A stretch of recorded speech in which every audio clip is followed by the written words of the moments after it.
The Checkpoint is presented by GM Pharma, the first international multinational pharmaceutical company in Georgia. GM Pharma, to serve those who need it most.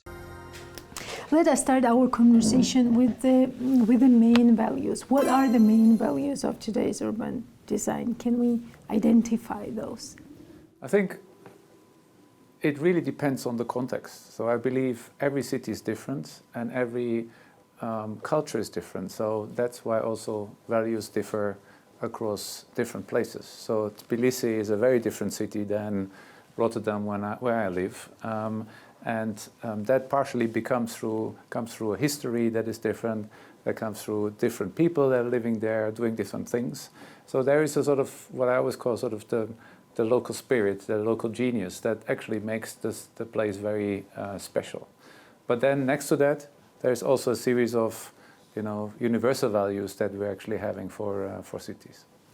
What are those universal values? Well, if you look at how cities have been evolving over the recent years, we had developments in the 1950s, 1960s, 1970s, where it's really about creating infrastructure, creating roads, motorways, improving housing, actually building housing for many people for the first time, creating sanitary systems. So all the things that we now take for granted.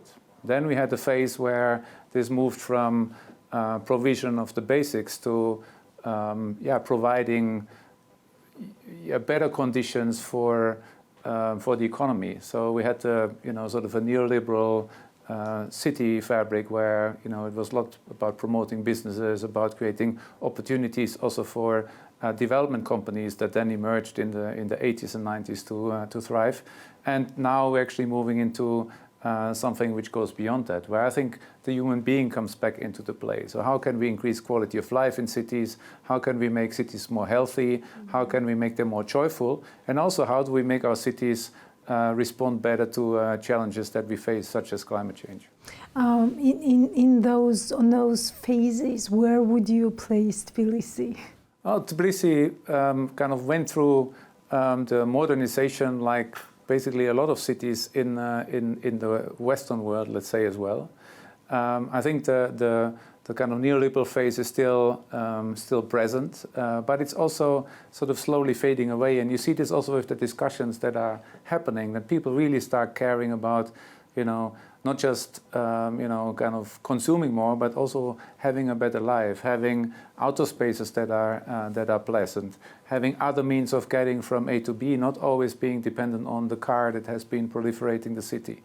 So you see these discussions that are happening in a city like Amsterdam, happened like 10, 15, 20 years ago, also emerging in Tbilisi. So I'm really also curious how this is going to develop over the coming years. So we are somewhere between counting the skyscrapers and big malls and also needing some free space, green space, more resilient, more sustainable. Yeah, I think so. I mean, you have a number of skyscrapers, you have seen they exist, and yes, you say there is still a bit of counting of skyscrapers, but there's also exactly that trend of, enjoying life more, and having better living environment, a healthier living environment, and a living environment where you can sort of navigate in a safer way and also probably in a quicker way, kind of walking, eventually cycling in the future. So these are all discussions that you see slowly emerging here as well. Recently I came across a very interesting concept, which is 15-minute city concept. What type of concept is that? Yeah, the concept itself is, if we really look at urban history, is actually quite old, which is you should design a city such that you can actually walk to everything you need for daily life within 15 minutes. And as a matter of fact, before the invention of the car, that was what all the cities were about. And then the car came, our cities became bigger and bigger, and we lost a bit of that spirit. So we were creating monofunctional pieces of city. We were creating shopping malls out of the city where you could only do shopping, but you had to drive there. We created clusters of certain services, so like school clusters, for example, where you could only drive there because it was too far away to walk. We did housing districts that were only about housing. So we all started organizing the city around the assumption that everybody has a car. And now we're coming back from that because we're seeing that, you know, having to be dependent on a car all the time is actually a problem. And this 15-minute concept actually reintroduces something that every city had like 100 years ago back into the debate, organizing all functions you need for daily life within this 15-minute walking radius. Is it easier to do in, I don't know, like new cities or planned cities? You know, if you start from scratch, it's always relatively easier, but that is not helping the rest of the city, you know. So you don't want to abandon, you know, parts of Tbilisi only because it's not a 15-minute city and say everybody's going to move to new towns outside the city. Because everything will be new, but it will also, you know, lack this sort of culture that has emerged within the historic fabric of the city. And as a matter of fact, Tbilisi in many parts already is a 15-minute city. You know, there's for most of many of the services, you know, just walking around, you see, you know, a very small scale fabric of, for example, retail, you know, so your supermarket is not out of town, but it's actually around the corner. And that's true. Your doctor is close by. So for most services, that actually is the case. From what I understand, actually, education is a problem where it's still, you know, fairly centered, and there something could be done. But for the other parts, it is already quite a walkable city. So what are your personal observations of our cities? I mean, what are some of the challenges and opportunities that you see in terms of urban development here? Well, I see, and that comes with this, you know, the stages I was describing before.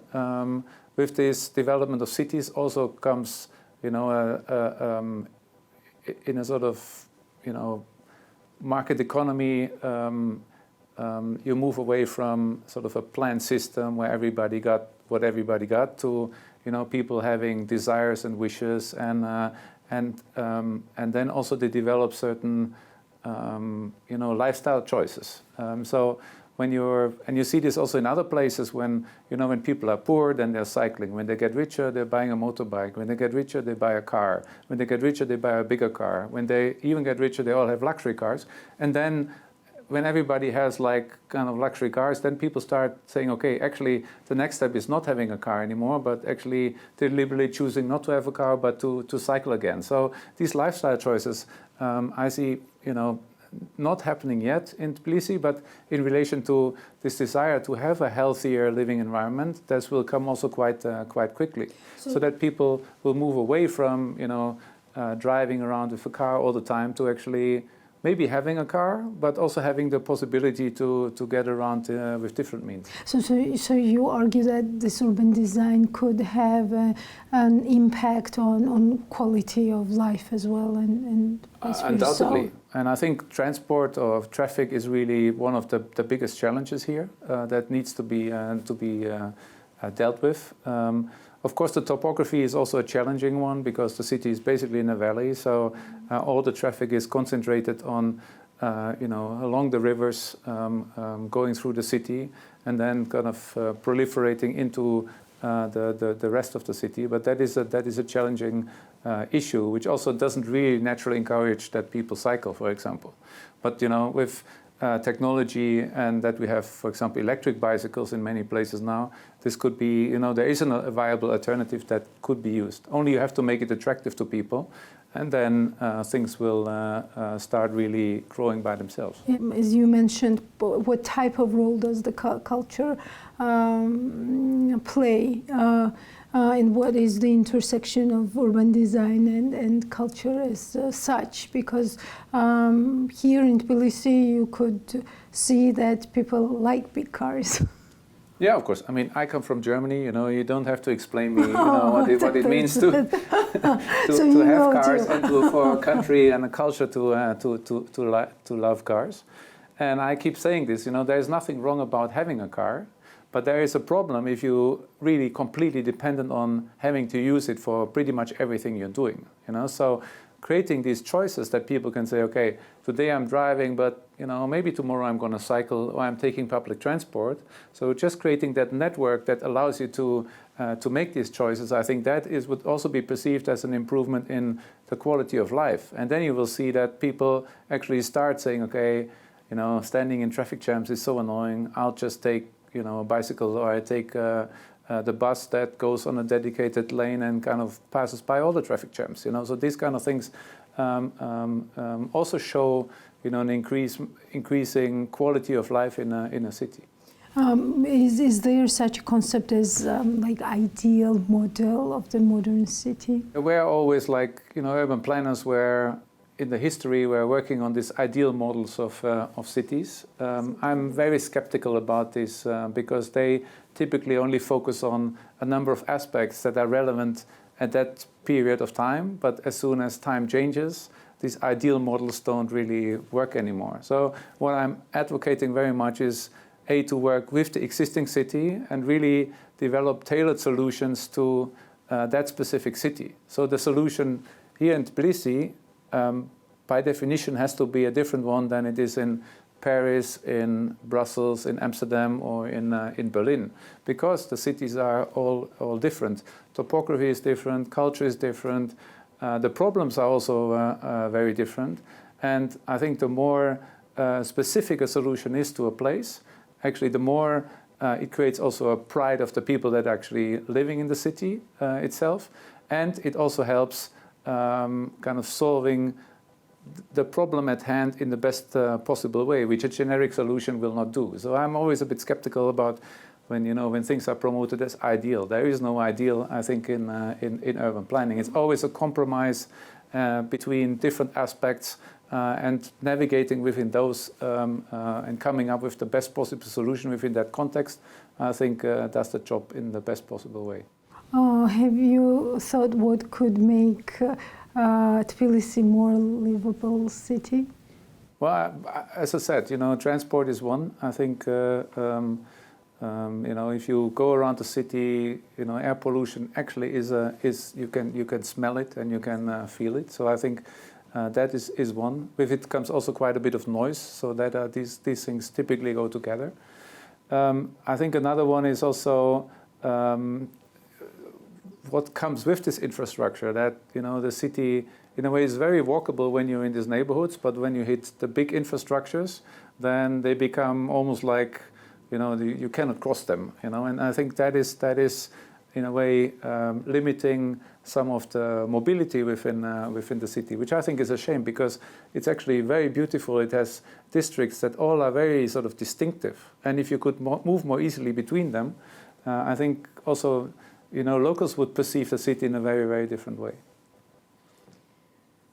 So is there any recipe for Tbilisi that you could leave for us, where to start from to have a better city?